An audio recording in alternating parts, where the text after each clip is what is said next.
Virus के lockdown के ख़त्म होने के बाद ही जम्मू कश्मीर बिलखुसूस वादी कश्मीर में फ़िल्म शूटिंग का सिलसिला दोबारा से शुरू हो गया है। आज हमारे साथ बॉलीवुड और टीवी एक्ट्रेस सारा आफरीन खान मौजूद हैं। हम जानेंगे उनसे उनके सफ़र के बारे में और कश्मीर वो आज शूटिंग के लिए आई हैं तो क्या उम्मीदें हैं और उनके फ्यूचर प्रोजेक्ट के बारे में। सबसे पहले सारा आपका इस्तकबाल है ईटीवी भारत में। Thank you very much. हम आपसे जानना चाहते हैं आपके सफ़र के बारे में। इतना तो हम जानते हैं कि 2010 में आपने टीवी से शुरुआत की एक टीवी शो में, उसके बाद कुछ टाइम तक आपने ब्रेक भी लिया और अब फिर से शूटिंग का सिलसिला शुरू हुआ है। इस पूरे सफ़र को मुख्तसर में आपसे जानना चाहेंगे। ये सच है कि हमने ढूंढ लेगी मंजिल में मेरा डेब्यू शो था और तब भी मुझे कश्मीर में बहुत ज़्यादा प्यार मिला था मेरे फर्स्ट शो के लिए। एंड फिल्म्स और टीवी करते करते फिर मैंने अभी 3 साल का ब्रेक लिया, सबैटिकल लिया, बिकॉज माशाल्लाह I have got twins now, Ayza and Zidane. तो अब उसके बाद ये मेरा फर्स्ट कैमरा फेसिंग है and first time as a producer as well in association with Renju films of course.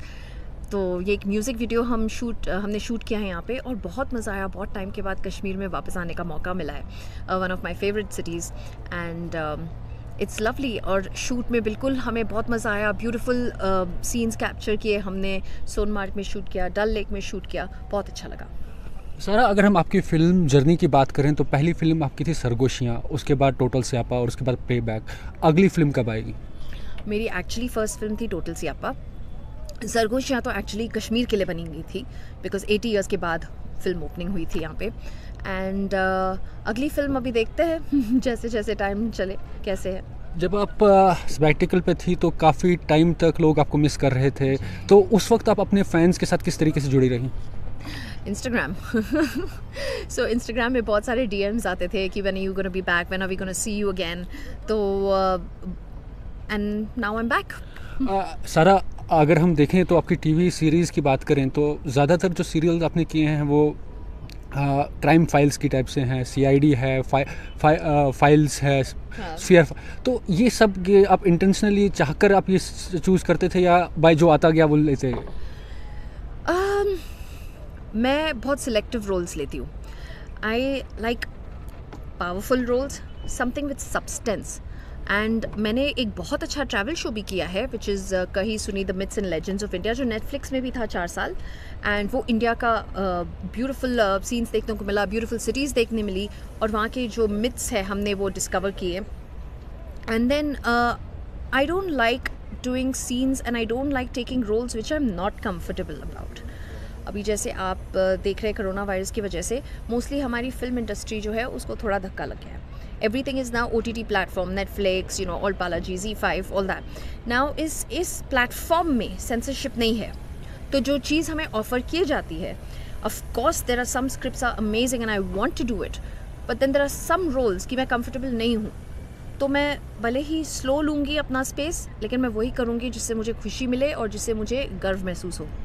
तो सारा, इसी के साथ बात आती है कि जिस म्यूज़िक वीडियो को आप अभी शूट कर रहे हैं, जिसमें काम चल रहा है, उसके बारे में थोड़ा सा बताइए। उसकी क्या कहानी है, किस चीज़ पर वो आधारित है, थोड़ा सा उसका जो आप शेयर करना चाहते हैं हमारे नाजरीन के साथ। ये म्यूज़िक वीडियो मैंने फ़र्स्ट ऑफ ऑल क्यों डिसाइड किया है डैनिश रेंजू के साथ करने, because I saw his music videos, previous music videos, सवेरे, सोनी राजदान के साथ, and you know black window and all that he is done.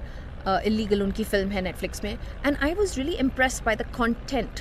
And I don't think वो थोड़ा ऑफ बीट फिल्म्स और ऑफ बीट म्यूज़िक वीडियोज़ बनाते हैं।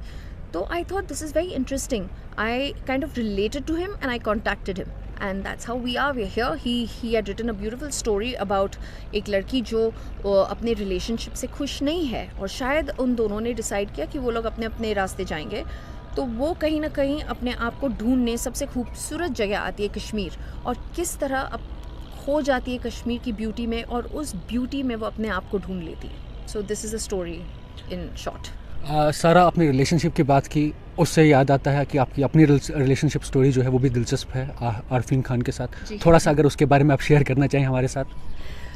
आफरीन के साथ रिलेशनशिप ऐसा है कि वो he's a trainer, a mental trainer, peak performance coach, a life coach, and इसी के ज़रिए हम मिले. I got motivated by this, I got inspired by this, and that's how I took early childhood studying, and that's how I started coaching children and I started coaching women.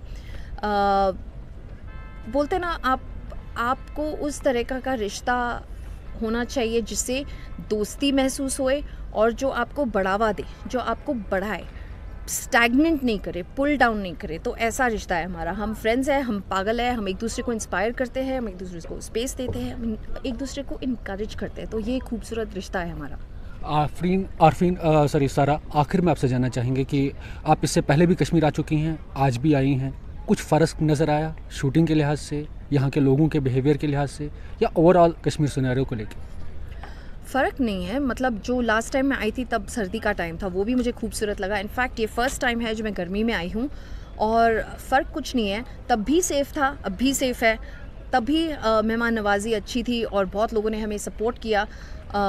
अभी भी वैसे ही है. आज भी हम उन सब लोगों से कनेक्ट किए. जैसे लास्ट टाइम हम जब फिल्म शूट कर रहे थे तब अब्बास वानी ने हमारा बहुत साथ दिया था, और आज भी हमारा साथ दे रहे. तो आई थिंक कश्मीर का रिश्ता ऐसे है कि एक बार जुड़ गए तो वो लाइफ टाइम रिश्ता है, चाहे वो जगह हो या लोग हो. बहुत बहुत शुक्रिया सारा, ETV भारत से बात करने के लिए. तो नाजरीन, ये थी सारा आफरीन खान, जिनका मानना है कि कश्मीर का ये उनका दूसरा चक्कर है. दूसरी बार वो यहाँ आई हैं, लेकिन कश्मीर में कुछ नहीं बदला. आज भी लोग मेहमान नवाज हैं, तब भी लोग मेहमान नवाज.